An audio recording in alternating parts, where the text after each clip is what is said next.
Short time ago, the U.S. military carried out massive precision strikes on the three key nuclear facilities in the Iranian regime: Fordow, Natanz, and Esfahan. Iran, the bully of the Middle East, must now make peace. If they do not, future attacks will be far greater and a lot easier.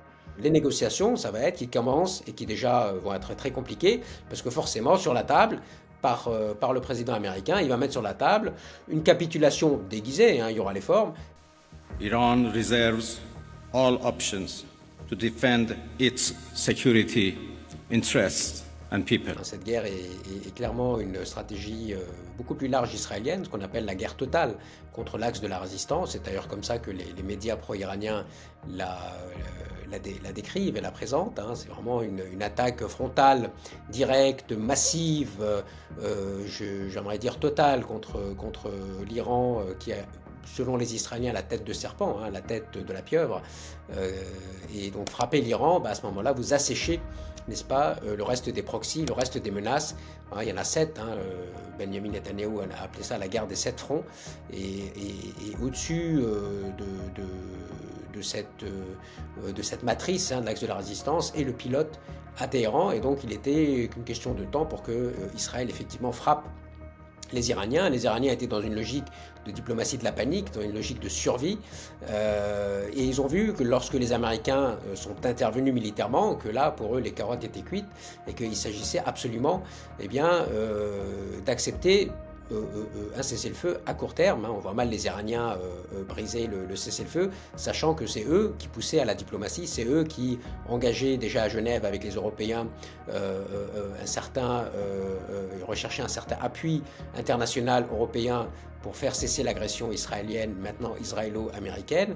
Donc forcément, pour les Iraniens, il s'agit avant tout de survivre, il s'agit de durer, il s'agit de sauvegarder aussi leur capacité militaire. Donc, il ne s'agit plus seulement de leur programme nucléaire, mais il s'agit pour le régime et sa théocratie de survivre, et notamment de conserver un minimum de capacité militaire qui permettra à ce régime justement de tenir dans la durée. Or, on voit mal les Israéliens laisser faire, donc on va voir un peu comment ce cessez-le-feu, et notamment ces négociations, et sur quoi elles vont porter, puisque je vois mal les Israéliens capituler de leur côté dans cette grande ambition qui est la leur, de détruire à jamais la menace iranienne qui pèse contre eux.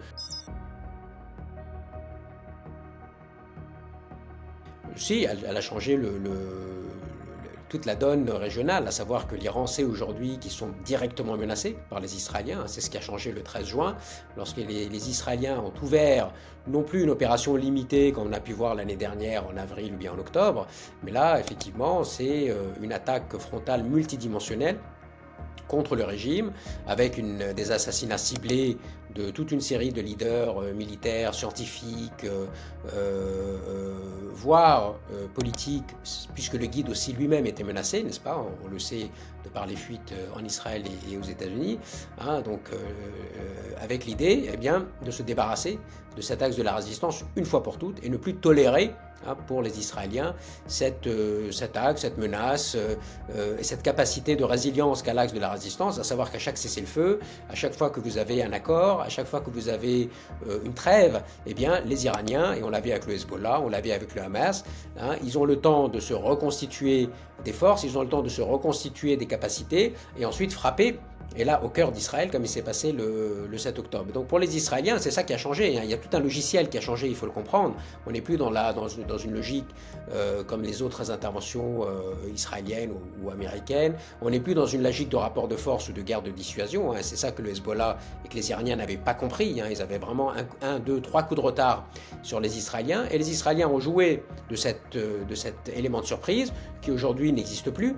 Et donc aujourd'hui, il s'agit de faire des concessions mutuelles, mais à savoir ce que Téhéran est prête à concéder, puisqu'il ne s'agit pas seulement du programme nucléaire, c'est ce que vendent et pitchent les Américains, mais le programme nucléaire qu'on entend de la bouche de Netanyahou depuis 2012, avec ses petits cartons à l'ONU, nous disant que l'Iran est à 3 mois d'obtenir la bombe nucléaire, ça c'était il y a 13 ans, donc on voit bien que là c'est de la poudre aux yeux, et que l'objectif ultime des Israéliens, c'est sinon renverser le régime, là il y a apparemment un seuil qu'ils n'ont pas réussi à atteindre dans cette guerre éclair, mais du moins le démunir durablement de sa capacité de constituer une menace contre Israël, donc l'obliger à capituler. Et là, les négociations, ça va être qui commencent et qui déjà vont être très compliquées, parce que forcément, sur la table, par le président américain, il va mettre sur la table une capitulation déguisée, il y aura les formes, des Iraniens, à savoir ne plus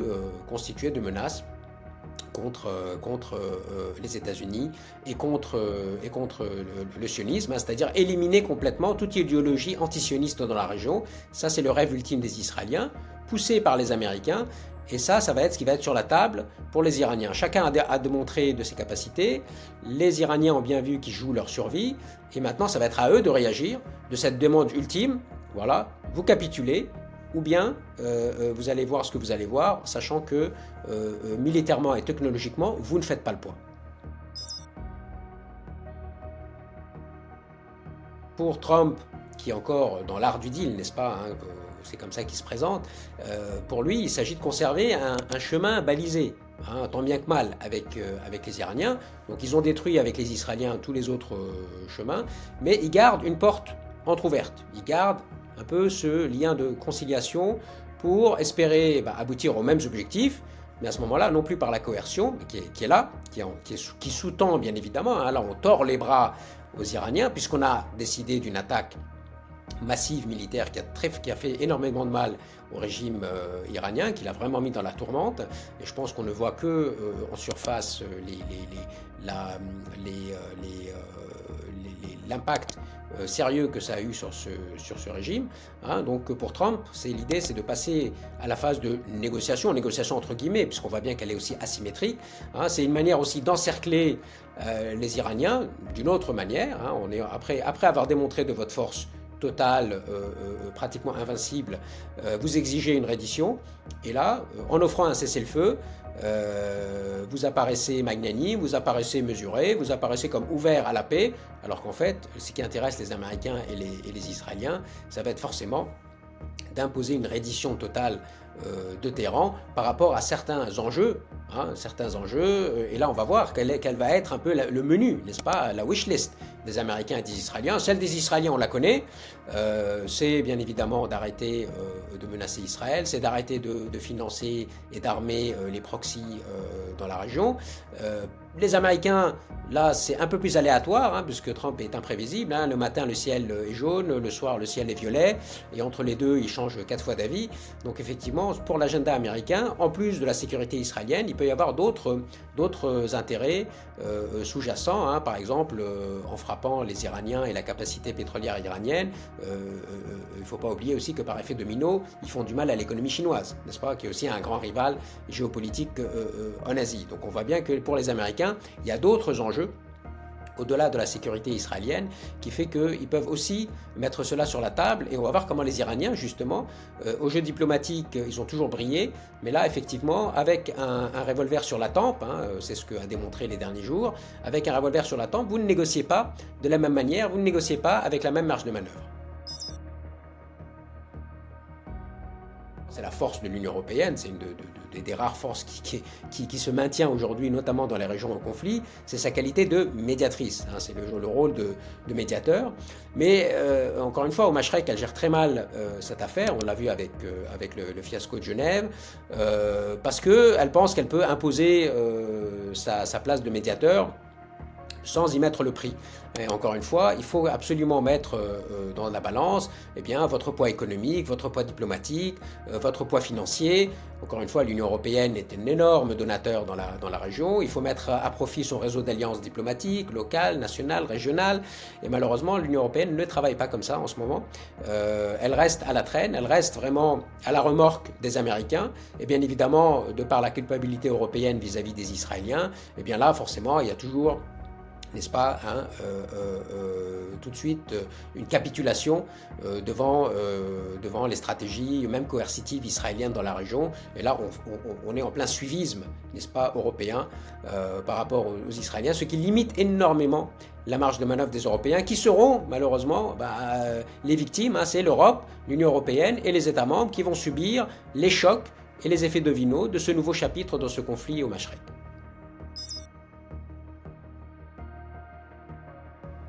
Je ne pense pas que ce soit comparable, hein. On n'est pas dans le même ordre d'intervention. Je pense que les enjeux sont quand même assez différents. Là, on touche directement au cœur de l'action israélienne. Je veux dire, là, c'est les Israéliens qui sont à la manœuvre, encore une fois, dans un retour sur la scène militaire et coercitive depuis le 7 octobre, hein, avec une décision stratégique qui n'a pas été bien mesurée, je pense, par les acteurs internationaux et dans la région, et même par l'Iran et le Hezbollah, hein, qui ont beaucoup perdu en plumes dans cette affaire. C'est que les Israéliens ont radicalement changé de logiciel. Hein, les Israéliens n'en sont plus à rééquilibrer. C'est ce que pensait le Hezbollah, c'est qu'il s'agissait d'un rééquilibrage après le 7 octobre, en parlant de ligne rouge. D'ailleurs, le Hezbollah parle encore de ligne rouge dans ses communiqués par rapport à ce qui se passe avec l'Iran, ce qui montre aussi qu'ils n'ont pas très bien compris ce qui se jouait de la part de Tel Aviv. Hein. Donc là encore, ils ont toujours un coup de retard. Hein. Donc ce sont des interventions extrêmement différentes. Et là aussi, l'agenda américain in extenso, c'est-à-dire qu'il vient se greffer sur l'agenda israélien, ça n'a rien à voir avec l'Irak et la Libye et l'Afghanistan. Hein, ça veut dire là, les Américains, ils ont l'occasion, en frappant l'Iran, déjà de régler des comptes historiques avec l'Iran. Hein. Il y a un compte, il y a un solde à régler. Hein, ça, c'est vraiment, que vous soyez de l'univers MAGA ou pas, ça reste. Hein. C'est l'ADN américain depuis 1979, depuis l'humiliation de l'ambassade américaine capturée par les étudiants, c'est même pas les gardiens de la Révolution, c'est les petits étudiants de l'époque. Hein. Regardez les archives pour les plus jeunes de vos auditeurs. Et donc là, forcément, les Américains, ils ont ça en travers de la gorge. Hein, donc il y a ce compte historique à régler. Il y a aussi bien évidemment le fait d'éviter de prévenir que l'Iran, donc la région, parce que si l'Iran devient une puissance nucléaire, forcément l'Arabie Saoudite va devenir une puissance nucléaire. Et comme on a vu aujourd'hui récemment une guerre conventionnelle entre deux puissances nucléaires dans la région d'Asie du Sud, entre l'Inde et le Pakistan, là, le monde tremblait. Donc imaginez maintenant encore une rivalité, une nouvelle rivalité nucléaire, cette fois au cœur d'une région qui ressemble à un volcan, à deux pas d'Israël, ou deux puissances qui accéderaient au seuil nucléaire. Donc forcément, il y a cet enjeu-là qui vient se greffer. Et il ne faut pas oublier aussi que pour les Américains, il s'agit aussi d'éliminer les puissances régionales intermédiaires. Hein, là aussi, ça permet d'affaiblir la Chine, d'affaiblir via l'affaiblissement de l'Iran, comme je l'ai dit tout à l'heure, et aussi par effet domino, voilà, donc trouver écho à d'autres agendas qu'on ne voit pas forcément au Mashrek, mais qui vont bien évidemment faire sens pour l'administration américaine. Oui, le régime n'a jamais cessé d'être en danger, sauf qu'il était bien protégé. Aujourd'hui, c'est ça le upgrade, si vous voulez, du logiciel. Hein, c'est un peu de Tsahal 2.0 hein, maintenant, et on le voit avec la technologie utilisée, avec des opérations sophistiquées que les Iraniens ne peuvent pas répliquer en nature. Hein. On voit bien un peu le niveau de sophistication de ces opérations, le niveau de précision, l'utilisation de l'intelligence artificielle pour déterminer les cibles, les drones. On a vu l'opération des pagers qui reste une opération terroriste, hein, même si aucun média occidental le dit. Hein, mais voilà, donc on voit vraiment cette sophistication dans l'attaque de ces cibles. Et l'Iran, aujourd'hui, se sait sur la sellette. Et donc forcément, on va essayer, et on le voit déjà avec l'arrestation d'opposants, il va bien évidemment se raidir déjà encore plus, il va être encore plus paranoïaque, puisqu'il sait bien que la porte de la contestation intérieure est une des portes de sa chute. Hein, si ce n'est pas par la guerre, parce que dans le Moyen-Orient, généralement, les régimes tombent une fois que vous perdez une guerre. Hein. Après 67, eh bien, vous avez eu forcément une Bérésina avec des chamboulements, notamment en Syrie, qui ont apporté l'avènement du clan al-Assad en Syrie. Et ça, c'est directement lié à la défaite de 67.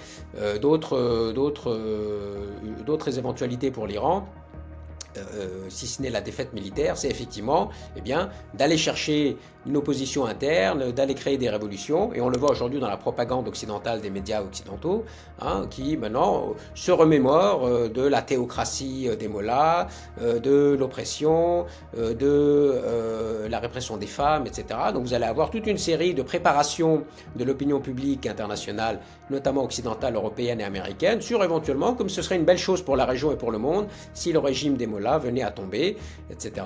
Et bien évidemment, il y aura un soutien pour les opposants, à l'intérieur comme à l'extérieur, pour essayer de jouer sur cette partie-là. C'est pas gagné, mais effectivement, l'Iran, comme je le disais tout à l'heure, aujourd'hui, ce régime est directement menacé. Israël ne va pas se contenter d'un cessez-le-feu. Là, on gagne du temps. L'Israël peut très bien être en train de préparer l'assassinat direct de Khamenei en plein cessez-le-feu. C'est-à-dire, on peut avoir des surprises. On voit aujourd'hui, malgré le cessez-le-feu au Liban, des bombardements quasi hebdomadaires, voire quasi quotidiens sur le sud et même en pleine banlieue sud de Beyrouth durant le Eid il y a quelques semaines. Donc les Israéliens, là encore, peuvent nous surprendre et peuvent éventuellement surprendre les Iraniens. Le leadership iranien n'a pas intérêt à dormir sur ses deux lauriers, même si un cessez-le-feu a été déclaré.